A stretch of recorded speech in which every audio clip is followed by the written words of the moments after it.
Imagine a world where the most powerful country on Earth in 2021 wasn't the United States, but rather Spain. Bro, I can't tell. I don't know why fucking I feel like Johnny Harris is like an op now or something. And instead of setting up military bases just in their own country, they also set up bases all around the world. Lots of those bases are in former colonies, but also there's a bunch in the United States. Just imagine this. You zoom into Fayetteville, North Carolina, and you see a huge military base. But it's not a US military base, it's a Spanish base on American soil, with lots of homes for the Spanish soldiers and their families, powerful weapon systems, aircraft, all run by the Spanish military. Go inside of one of these bases and it's all Spanish restaurants. Americans can't come in here unless they work for the Spanish government. And then imagine 100 more of these, all throughout the United States on American soil, and hundreds of more throughout the world. Or shift the scenario a little bit. What if it was the American base in Ankara was the place where you could get the best pizza in all of Ankara, unfortunately. Country that wasn't our ally, a country like China? What if they had military bases, not in the US, but right up close to our border? Powerful weapon systems right off our shores in islands in the Caribbean. If you're an American, you have to imagine what that would feel like. If you're not an American, it's likely you already kind of know what this feels like. I know literally what this is. Has an extensive network of military bases outside of our border. Which is why I always fucking laugh when people try to tell me about like American imperialism from the American point of view. When like everywhere around the world, we literally grew up with this shit. Hundreds of bases. I've been fascinated for a very long time about understanding these US foreign bases abroad, but I've never actually taken the time to accurately map them. So let's do it. Let's map every single US military base around the world. It turns out that's a huge task. This is the story of the men of the United States Army who made this project possible, and of man's never-ceasing quest for knowledge. Bro, listen. Here, let me reduce it to a summary by pointing out like a cultural reference that you will understand.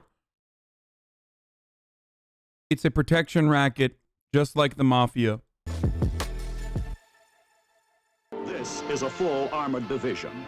To give you an idea of size, each of those small dark squares includes more than 1,000 men. The United States military is bigger than any of us can really fathom. It's so big that even the US military doesn't know how big the US military is. Back in 2018, 1,200 independent accountants and analysts came in to try to audit the US Department of Defense. To basically try to get like a paper trail of how big this thing is, how much money it spends, etc.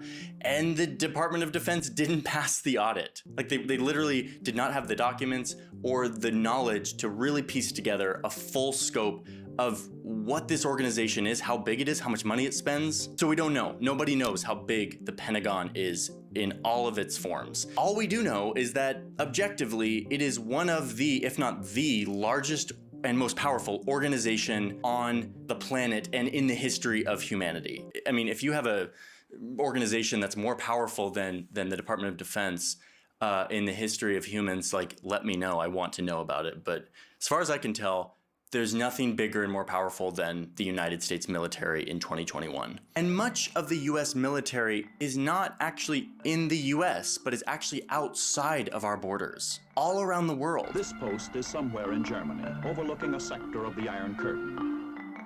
One of the first things that Joe Biden and his administration did when they came into power a couple of weeks ago down the road was ask for an assessment of how big is our military presence around the whole world? What is our strategy? And what actually does this presence look like? The department will conduct a global force posture review of U.S. military footprint, resources, and strategies. Footprint. I like that. That's like a nice thing. Like, what's our footprint? How big is our footprint around the world? We don't really know. The Pentagon. Ever since he did a fucking New York Times piece and then subsequently followed that up with a World Economic Forum sponsored video on like super capitalism or whatever the fuck it's called, ethical capitalism or some shit, I don't really trust him as much anymore, which kind of sucks. Because like back in the day, I used to know he was a liberal, but at least like I always thought like he was an honest liberal, you know what I mean? rather than like one who is like getting paid for that kind of talking point. Is gonna start to try to assess that. So let's help the Pentagon out and try to map every single United States base around the entire world. Let's do it.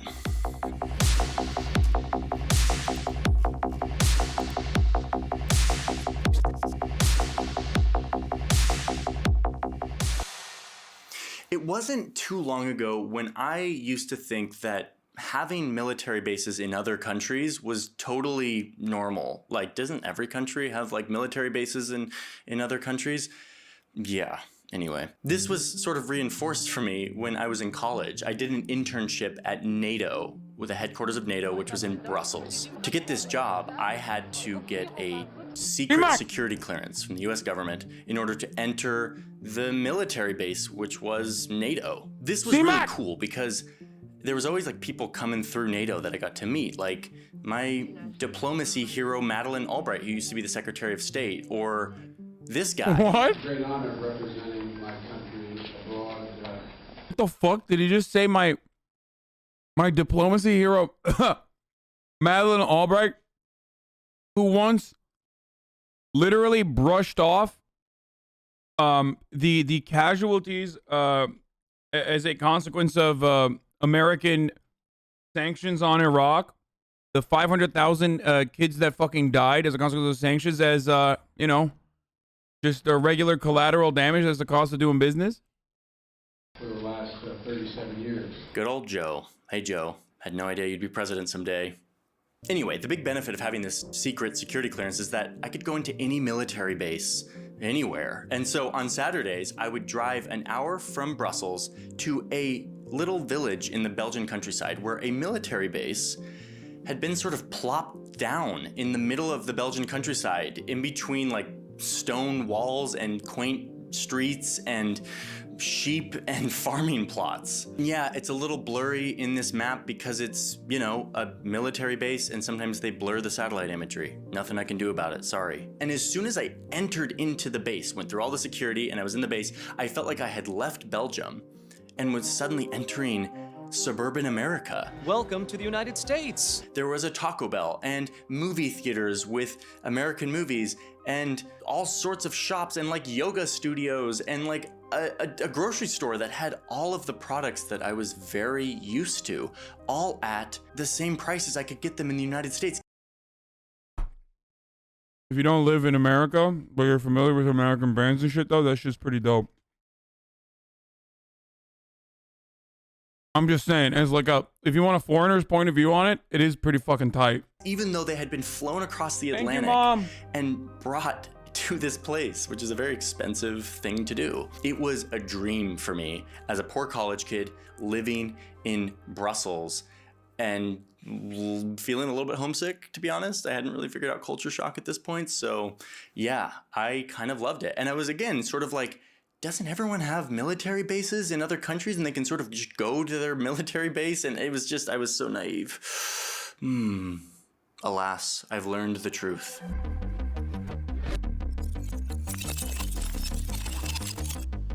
Luckily, I was able to talk to somebody who literally wrote the book on US military bases abroad. Most US bases abroad look like not so small US towns. Over the years, David has been researching and compiling a database of all the US bases around the world. The result is a very detailed audit that hasn't really ever been done to this degree.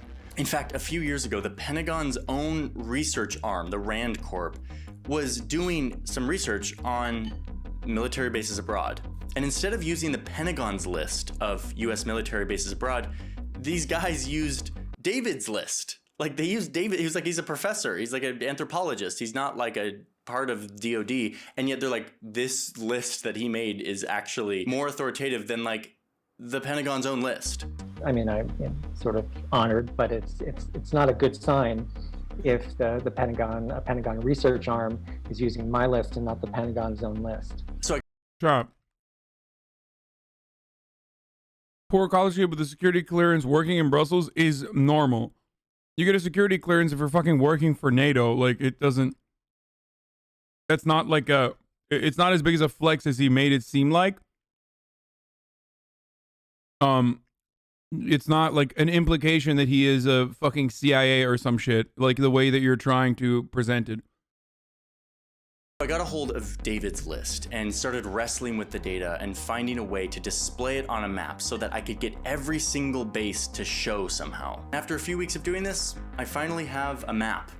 And that map looks like this.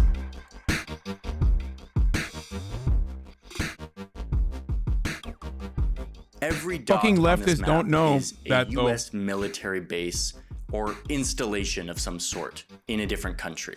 Many of these dots are not placed exactly where the base is because many of these bases are clustered in areas, and if I tried to map them all in the exact spot where they really are, they would all just sort of stack on top of each other and you wouldn't really be able to see them. But these dots represent every single base outside of the United States, from huge complexes the size of Rhode Island to small airstrips, little facilities that only house American drones or radar or supplies. This is all of them, and at least all that we know of.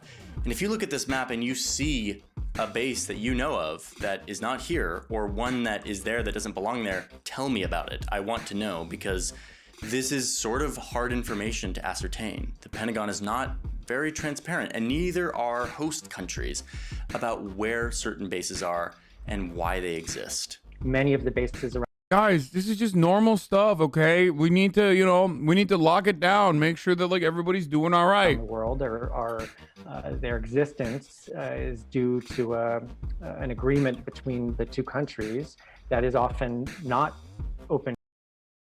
The grossest part about this is like Steven Crowder will literally look to that and point to that and be like, we're maintaining regional dominance and security for the rest of the world. And that's why we can't have fucking healthcare. Like, Republicans literally look to that map and say, this is why you can't have healthcare. And there is truth to that, by the way, because that is an extremely expensive endeavor. But like, considering the fact that there is one in every fucking country, who are we protecting people from? Like, ourselves? And the answer is yes. It is literally a protection racket, and you want to have a base in your country so you can be protected from the United States. To the public, that is secret. Any errors here are mine and not David's. All in all, the number here is about 750. 750 US military bases, big and small, outside of the United States. By outside of the United States, I'm including US territories that are not equal to the United States, like Guam, Puerto Rico, etc. But in reality, we probably don't know the real number because that data just simply is not transparently available to us. There are a couple major clusters here where the most bases exist. One major one is Germany, and the others are Japan and South Korea. These are basically holdovers from World War II and the subsequent Korean War, when the US, who won the war, came in and occupied these countries in order to set up a new government, write a new constitution, and to help the post-war transfer to a new government. But what's most interesting to me aren't these clusters that came about because of World War II, but instead the far-flung, sort of unexpected or little-known places that the US military has a little footprint. Like all the dots in Africa, which have popped up in recent years as the US has expanded its presence there. These are usually small installations that hold maybe a few soldiers or mainly private citizens who are government contractors. And they mainly house things like drones or radar or weapon systems. You also have this cluster of dots deep in the Indian Ocean, which is the island of Diego Garcia, which I've talked about at length, about the US military's role in displacing hundreds of local people to set up a base there. Some of these dots are just airstrips, a runway in the middle of nowhere. And these runways usually belong to the host country, and the US just rents them for a period of time. Like this facility in the middle of the desert in Oman. Places like this exist to hold supplies in case a war breaks out. So the US maintains these stockpiles of war supplies all around the globe so that they can strike at any point without having to ramp up a war economy at home. It takes away a lot of the friction from going to war. They've made it easier for the US military to launch offensive wars, the wars in Iraq and Afghanistan. were easier to launch because the US has maintained a huge infrastructure of bases. Some of these dots don't represent a place where US soldiers are actually stationed, but instead it represents where money from the Pentagon has gone to influence or build up infrastructure. For example, in Iceland, the US is spending a lot of money, tens of millions of dollars, to upgrade this airport, the airport that we all go through when we're going to Iceland, but doing it for military purposes so that the US can use it, can land there if needed. So next time you land in Iceland on your way to the Blue Lagoon, just know that you're passing by one of these little dots. Boys, we can't have infrastructure in our own country because we're too busy building Icelandic fucking infrastructure, okay? We will need it one day. Sorry, no healthcare for you, American. Your government is too busy building my highways and infrastructure. Oh, I'm sorry. You say America first, well, I say Iceland first. Over here in the Azores, these islands that are owned by Portugal, nearly 2,000 kilometers away from any landmass, there is a group of US military installations mainly used for refueling and weapon storage. Head up here to Greenland and you'll see a little base way up high, the most northern base in the world where 140 Americans live. Kind of looks interesting. I'd love to go there someday. Way out here in the Pacific, you've got loads of remote military bases owned. Uh-oh. The Turks are coming. The Turks are coming. What's going on, Turks? Şu anda Amerika'nın askeri base'lerine bakıyoruz dünyada her yerde. Türkiye'yi de gösterecek belki. Biliyorsunuzdur zaten. Ben şimdi İngilizce konuşmaya devam ediyorum arkadaşlar. By the United States. All They're right. mainly small airstrips, like this base on the southern tip of this huge atoll of the Marshall Islands. All right, listen, I'm not going to explain every single base. There are 750, maybe 800. There's a bunch of bases. I just wanted to give you a flavor of what some of these look like. They're diverse, they're all over the place, and they're fascinating to me. I have been compiling accounts of people who live next to US military bases. I Abi Türk olduğunu biliyorum. 100 accounts from people that, from my call on Instagram. I want more. Türk olduğunu biliyorum. Konuş. I want to make an entire video about life next to a base. And that is why I'm calling upon all of you. I'm going to put a link in my description. Oh shit. To, like a I fucking live near a base, dude. I can talk to Johnny Harris about it. Like I said, in Ankara. I think it was it İncirlik? Anne! Anne! Ankara'daki base neydi? İncirlik miydi? Yok, İncirlik Adana neresiydi? Adana o. Adana. Hayır, Adana değil arkadaşlar. Ankara'daki neydi ya? Ankara'da base mi vardı AK? Evet, tabii ki de var Ankara'da base. İncirlik Adana değil. İncirlik değil. Neydi lan adı? Malatya Akıntı. No. Adana değil arkadaşlar. Ankara'daki base neydi? Ankara'da bir tane base var. Yok demeyin lan. Var amına koyayım. Soruyor. Hayır. Türklere soruyorum. Ha, Gölbaşı'ydı galiba değil mi? Gölbaşı'ndaydı. Etimeskut Airbase Gölbaşı. I don't know. Etimeskut. Maybe. I don't remember. Anyway, I'm trying to figure out what the name of the air base was in Ankara that I went to, where I. No. We did go into the base. No? Yeah, where the good pizza was. And also where we played basketball. İncirlik üssü. İncirlik değil. İncirlik Adana'da. Mürdet hava üssü. I don't know.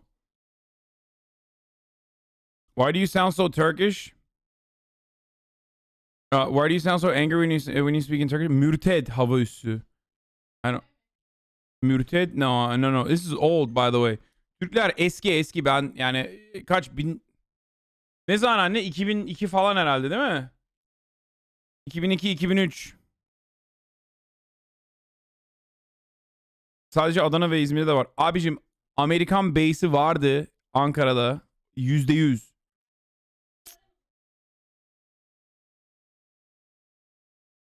Wait, maybe I'm like leaking some fucking documents that are not supposed to be known or something. Because the Turks in the chat are literally... Bizden iyi mi bileceksin? Ulan amına koyayım. Tabii ki de senden iyi bileceğim. Mal mısın? Orada yaşadım lan. Yaşadığım kendi şeyimi anlatıyorum sana Ankara'da. Herif bak bizden iyi mi bileceksin diyor herif ya. Evet. Demek ki senden iyi biliyorum. Güvercinlik miydi?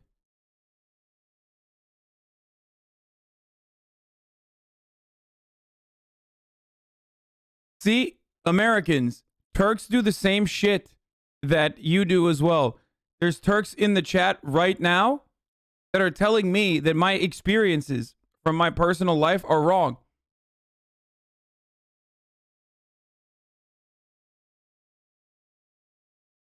Like some guys literally in the chat going, "What are you gonna know better than me?" I'm like, "Yeah, I am clearly." Yarrağa bak Amerikan dölü oğlum var ya.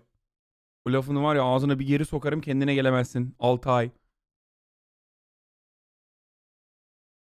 La bebe. Akıllı ol la bebe. Aklını alırım ha. Burada biz böyle İngilizce konuşuyoruz diye zannediyorsun ki gavur olduk. Nota üssü Elma Dağı abi Airbase. Maybe. Okay, I don't remember. Ankara bebesiyiz. All right, I'm gonna keep going. It's like a form of like what it's like to live next to a U.S. military base. I have it right here, and I'm gonna be checking it. You can fill out this form, and then I will get your response. Jardine, thank you for the raid, by the way.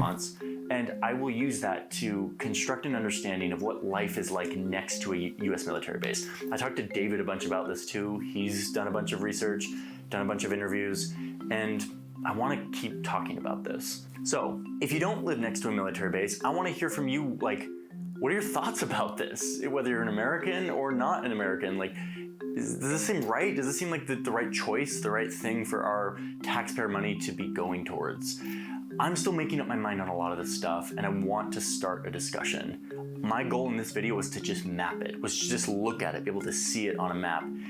And I've finally done that. By the way, there will be a high-res version of this map on my Patreon for patrons who sign up for the map. Motherfucker's like, hey, you want some government secrets? Sign up for my Patreon. Tier, that will be there. So I will be in the comments more than normal for this video, and I want to hear from you. Before you go, I want to say thank you to the people who gave me a lot of footage for this piece. I didn't go out into the desert and the ocean to film for this video. I got a lot of it from Storyblocks, who's the sponsor of today's video.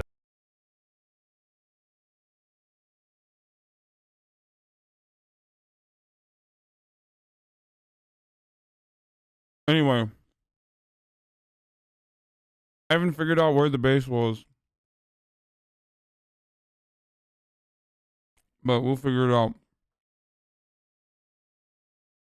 I'll let you know.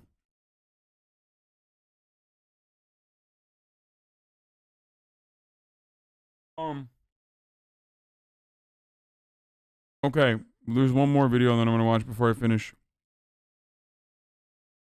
Because I want to eat my food and finish it first.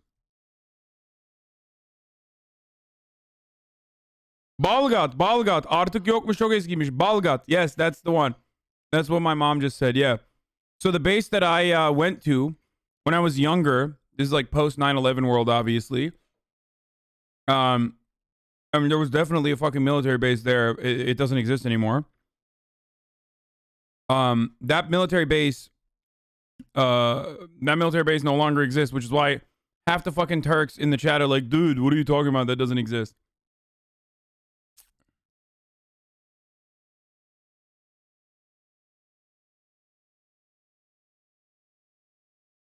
Johnny should ask the people of Okinawa how they feel about the U.S. military base. Oh yeah, let's hear that. Hey, yeah, remember when the Marine base in Japan fucking was the primary cluster for COVID spreading, among other plenty of problems within the Japanese military bases.